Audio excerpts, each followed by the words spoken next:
On March 10, 2026, the United States State Department officially approved a potential foreign military sale worth $930 million to Sweden. This package includes 20 M142 HIMARS launcher units, hundreds of GMLRS munitions in various variants, and the International Field Artillery Tactical Data System, or IFA-TDS. Meanwhile, in another part of the world, Australia has now become the only country outside the United States to obtain a license to manufacture missiles for the HIMARS GMLRS, specifically in Port Wakefield, South Australia. The first piece of news comes from Sweden.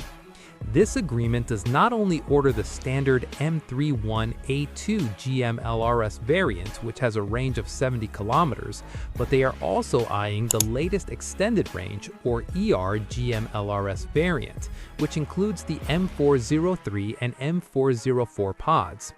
This ER variant is capable of reaching targets up to 150 kilometers away, providing double the range of standard rockets without having to change the launcher. Technically, this integration allows the Swedish military to threaten logistics hubs, troop concentration points, and enemy air defense assets from a much safer distance behind the front lines. The inclusion of 20 ATACMS tactical missile pods in this package also provides a significant deep strike dimension, ensuring that every inch of operational space around the Baltic Sea is now within their deadly precision range.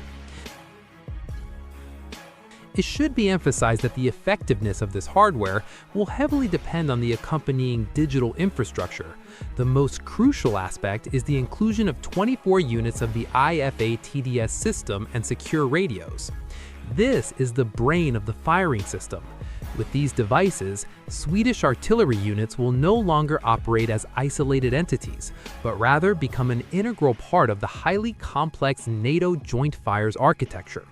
They now possess the technical capability to receive target coordinate data in real time from various allied sensors, ranging from F-35 fighter jets to ground-based signal intelligence assets, and then execute strikes in a matter of minutes before the target has a chance to move.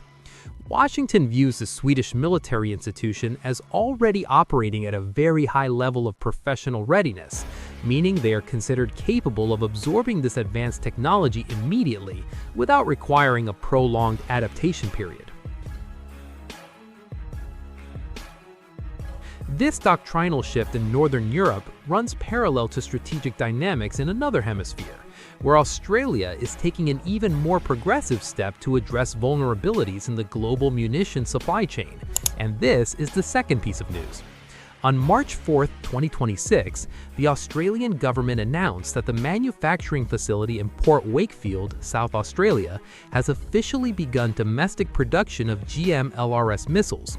This is a new historical milestone, marking Australia as the first country outside the United States to produce this critical munition.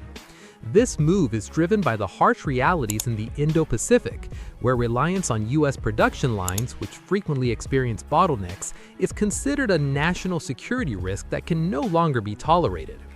Brigadier Jim Hunter, Director General of Guided Weapons Production Capability in Australia, emphasized that operations at Port Wakefield are not merely about final assembly.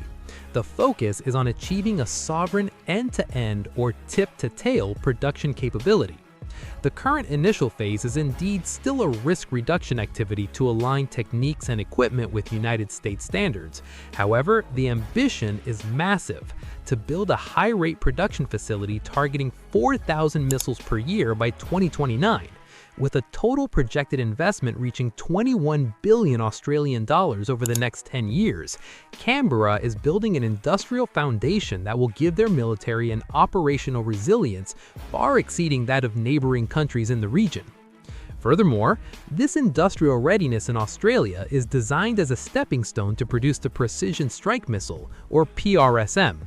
The PRSM is a successor to the ATACMS, featuring more compact dimensions so that a single HIMARS pod can carry 2 missiles instead of just 1.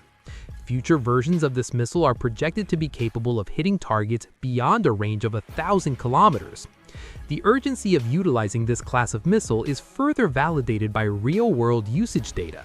In late February 2026, the United States Central Command, during Operation Epic Fury, reported the first use of the PRSM in actual combat against targets in the Middle East. The results prove that modern rocket artillery has evolved from merely infantry support into a strategic strike instrument, capable of neutralizing high-value targets in areas heavily guarded by layered air defense systems. A tactical analysis of the selection of HIMARS by Sweden and Australia demonstrates a strong focus on the concepts of dispersion and mobility. Whether in the dense Nordic forests or the vast coastal regions of Australia, shoot and scoot tactics are the key to survival. A HIMARS battery can appear suddenly, launch 6 precision rockets in a matter of seconds, and quickly disappear before enemy counter-battery radar has a chance to lock onto their position. This flexibility is reinforced by a smart munitions mix. The M31A2 unitary warhead is used for precision strikes that minimize collateral damage to infrastructure, while the M30A2 alternative warhead is used to deliver destructive effects over a wide area without leaving behind unexploded submunitions on the battlefield. Geostrategically, large-scale procurement by Sweden and local manufacturing by Australia create a kind of precision pincer supported by United States technology. In the north, Sweden is strengthening the NATO fortress to deny enemy access to the Baltic Sea. In the south, Australia serves as an arsenal as well as a forward staging base for operations in the Indo-Pacific. Standardization on the HIMARS system enables the creation of an unprecedented logistical efficiency. In a prolonged conflict scenario, a United States unit in the Pacific could use ammunition produced in Australia, or a Polish unit could share spare parts with a Swedish unit without the slightest technical hurdle. However, behind this technical sophistication, there is a significant cost dilemma.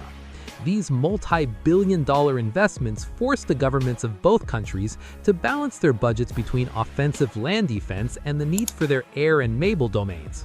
There are also technical challenges in maintaining the confidentiality of target data within the vast NATO network to prevent fatal information leaks.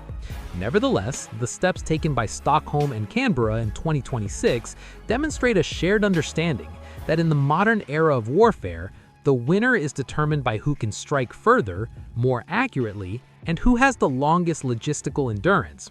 Sweden and Australia are now no longer just buyers in the global arms market.